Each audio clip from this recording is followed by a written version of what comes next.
নমস্কার, কেমন আছেন সবাই? তনুর রান্নাঘরে নতুন একটি ভিডিওর সাথে সকলকে স্বাগত জানাই। আজ আমি দেখাবো ঠাকুরবাড়ি স্টাইলে পাবদা মাছ। ভীষণ সহজ, খেতে কিন্তু দুর্দান্ত। অবশ্যই ট্রাই করবেন ঠাকুরবাড়ি স্টাইলের পাবদা মাছের এই রেসিপিটি। খুব সহজভাবে দেখাবো, আর সামান্য কিছু উপকরণেই কিন্তু তৈরি হয়, কিন্তু অসম্ভব সুন্দর। না খেলে আপনারা বিশ্বাস করবেন না। সেই জন্য কিন্তু অবশ্যই একবার হলে ট্রাই করবেন, আর আমাকে কিন্তু কমেন্টস করে জানাতে ভুলবেন না আপনাদের কেমন লেগেছে। তাহলে আমি আরও অন্যান্য অনেক রান্না নিয়ে আসবো ঠাকুরবাড়ি স্টাইলে। তো এখানে ফোড়নের জন্য নিয়েছি হাফ চামচ কালো জিরে, 2 চামচ মতন রসুন কুচিয়ে নিয়েছি, প্রয়োজন মতন কাঁচা লঙ্কা, পাকা লঙ্কা চিড়ে নিয়েছি। এখানে একটা বড় সাইজের টমেটো কুচিয়ে নিয়েছি, আর একটা টমেটো আমি এখানে একদম পিউরি মানে খুব স্মুথ করে একটা পেস্ট বানিয়ে নিয়েছি টমেটোর। আর এখানে আমি 300 গ্রাম মাছ নিয়ে নিয়েছি পাবদা মাছটাকে ভালো করে পরিষ্কার করে জল ঝরিয়ে আমি রেখে দিয়েছি। এই মাছের মধ্যে আমি এখন নুন, হলুদ পরিমাণ মতন, আর তার সাথে 2 চামচ মতন সর্ষের তেল দিয়ে খুব ভালো করে কিন্তু ম্যারিনেট করব। পাবদা মাছ যেহেতু তেলের মধ্যে দিলেই খুব ফাটে, তো রান্না করতে একটু অসুবিধা হয়, যার জন্য ম্যারিনেট করার সময় বেশ খানিকটা তেল দিয়ে এইভাবে খুব ভালো করে এপিট ওপিট মাখিয়ে ম্যারিনেশন করবেন। তাহলে কিন্তু ফাটার চান্সটা কিন্তু অনেকটা কম থাকে বা কম ফাটে। তো এইভাবে আমি সবগুলোকে ম্যারিনেশন করে নিয়েছি। এইবারে কড়াই বসিয়ে দিয়েছি। কড়াইয়ের মধ্যে এখানে 4 চামচ মতন তেল দিয়ে দিলাম আমি। তেল দেওয়ার পরে ভালো করে তেলটা গরম হয়ে যাওয়ার পরে মাছগুলোকে আমি এখানে একটা একটা করে দিয়ে দিচ্ছি। মাছগুলোকে হালকা করে এপিট ওপিট করে ভালো করে আমি ভেজে নেব। আর আজকের এই রান্নাটি আপনাদের কেমন লেগেছে সেটা কিন্তু অবশ্যই জানাতে ভুলবেন না। আর যদি ভালো লাগে তাহলে চ্যানেলটিকে সাবস্ক্রাইব করে অবশ্যই আমার পাশে থাকবেন এইরকম আরও নিত্য নতুন রেসিপি দেখার জন্য।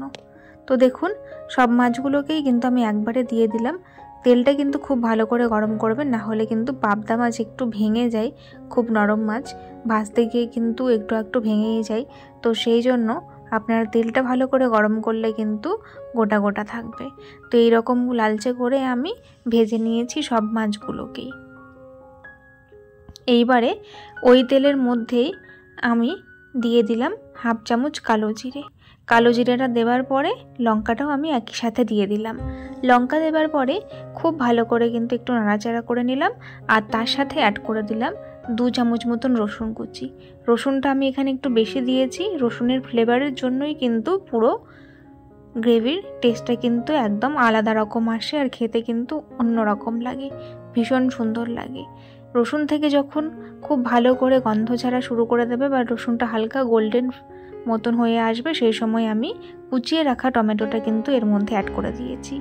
এটা এবারে হালকা করে যখন নরম হয়ে যাবে, সেই সময় যে টমেটোর পিউরিটা আমি করে রেখেছিলাম, টমেটো পেস্ট, সেটা এর মধ্যে অ্যাড করলাম।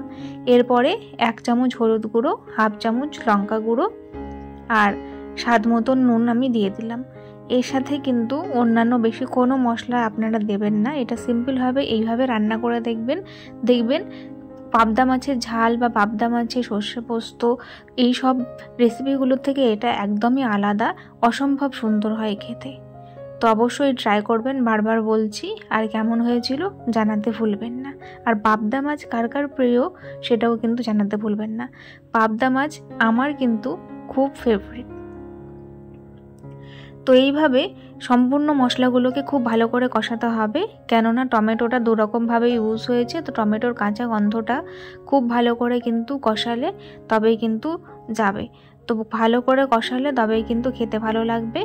টমেটোর কাঁচা গন্ধ যাতে কোনোভাবেই না থাকে, সেই জন্য খুব ভালো করে কষিয়ে নিয়ে যখন ভালো করে তেল ছেড়ে দেবে, সেই সময় প্রয়োজন মতন জল ব্যবহার করবেন। আমি এখানে 1 গ্লাস জল ব্যবহার করেছি গ্রেভিটাকে বানানোর জন্য। এরপরে আমি জলটা বা গ্রেভিটা যখন ফুটে উঠবে, সেই সময় খুব সাবধানে এখানে পাবদা মাছগুলোকে কিন্তু আমি দিয়ে দেব একটা একটা করে। মাছটা দেওয়ার পরে হালকা করে একটু নাড়াচাড়া করে দেব, যাতে পুরো মাছটাই গ্রেভিটার মধ্যে থাকে।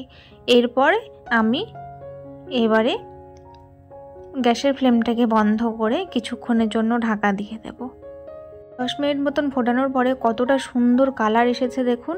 এরপরে আমি গ্যাসের ফ্লেমটা বন্ধ করে ঢাকা দিয়ে রেখেছিলাম 5 থেকে 7 মিনিট মতন। দেখুন কতটা সুন্দর হয়েছে দেখতে, দেখেই বোঝা যাচ্ছে কতটা ভালো হয়েছে, আর খেতেও কিন্তু অসাধারণ হয়েছিল। তো এবারে আমি এটা একটা বোলের মধ্যে তুলে নিয়েছি। দেখুন কত সহজে তৈরি হয়ে গেল ঠাকুরবাড়ির স্টাইলের পাবদা মাছের এই রেসিপিটি। আজ তবে আসি, দেখা হবে আরো একদিন আরেকটি নতুন ভিডিওর সাথে। ততক্ষণের জন্য আপনারা খুব ভালো থাকবেন, সুস্থ থাকবেন। ধন্যবাদ।